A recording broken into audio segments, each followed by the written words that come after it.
that's what I did. So I moved out and lived with some friends, and that.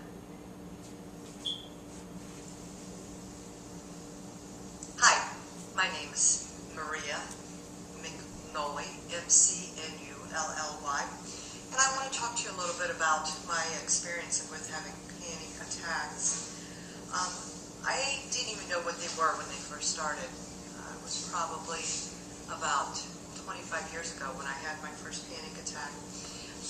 And I didn't even call it that. I didn't know what it was. I really thought more about it as being that I was probably going to have a heart attack or something. And this is kind of how it started.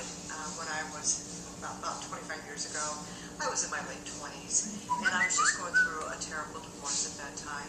So I decided that I would just go ahead and move out and live with some friends. And that's what I did. So I moved out and lived with some friends, and that's when I started to notice the panic attacks happening.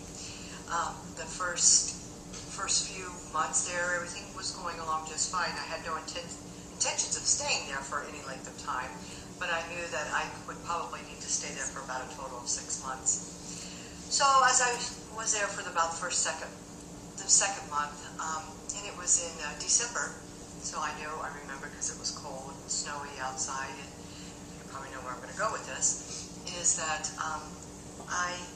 one night I just darted out of bed for no particular reason, just jumped up out of bed, kind of did not know my surroundings, and actually my surroundings at that time, I was just becoming a little familiar with them, but I thought at that time,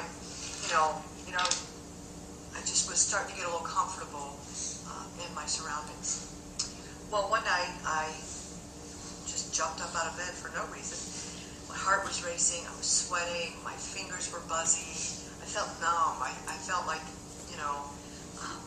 I was hyperventilating, which I probably was. And I jumped up out of bed, grabbed my blanket, and I started to go out of my bedroom and down the hall, out the front door. And as I hit the front door and I opened it up to go out, it was cold, and that's what woke me up. It kind of startled me because I woke up and I looked around, and I had no idea how I had gotten there. So I felt a little silly, and I was hoping that nobody had seen me, which nobody did, and I went on back to bed. The next morning when I woke up, I could remember something happening, but I wasn't quite sure what was going on. I thought, well, maybe I was tired, working so hard. I have a job where I sit all day long, and I know that they had just come out at work telling us about the dangers of sitting and talking about how it can cause cancer, namely colon cancer, and I was a little concerned about that, and I thought, I didn't know if that was bothering me because I sit all day long at my job, and that was really starting to worry me because I couldn't figure out any other alternative to sitting. So that was probably on my mind as well.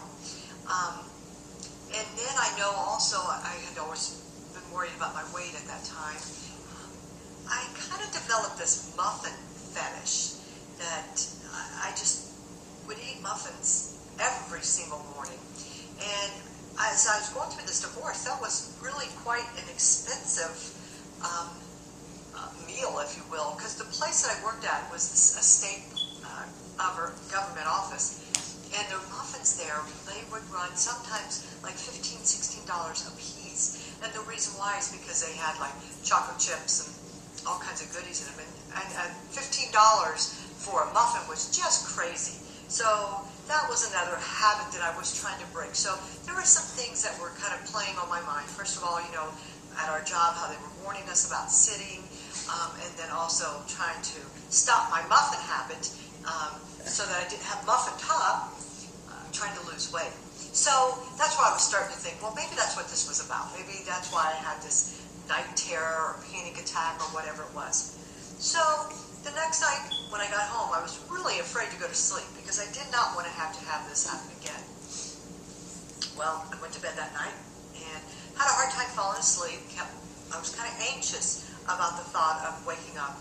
I think I was more anxious about it because there was nobody in the room with me, and I didn't tell anybody about what happened. So it was kind of like my little secret, if you will. So what I did is I think I probably laid there for 2 hours just being anxious about the thought of having a panic attack. I fell asleep. It was about 1 o'clock in the morning, and that whole night went on, and it was uneventful. So I thought that was the end of it. That's it. You know, it was just a one-time thing, and I'm done, and I will not ever experience another panic attack. About a week later, sure enough, my panic attack, I had another panic attack.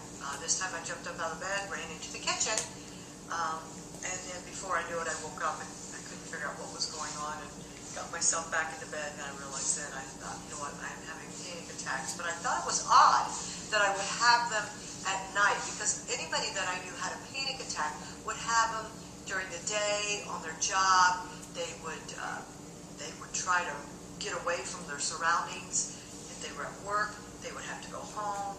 If they were in an elevator, they needed to get out. So all of these little, I just thought, well, panic was nothing like what I was going through.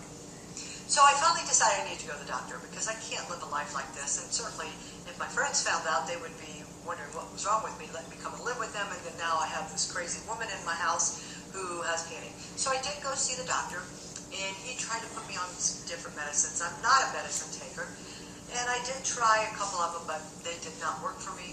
They made me more anxious, much more nervous. I couldn't tolerate the medicines. And so I went on for months, and then it started getting into years of having panic.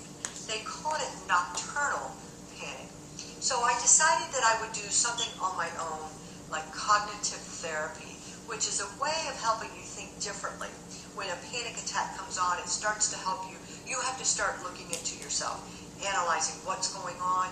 How can I think differently to kind of change my brain chemistry so that the panic attack would go away? Usually a panic attack lasts less than 10 minutes. Mine lasts probably 5 to 8 minutes, but it felt like hours because you're just so nervous and so anxious. I never could tolerate any of the medicines. Cognitive therapy actually helped me.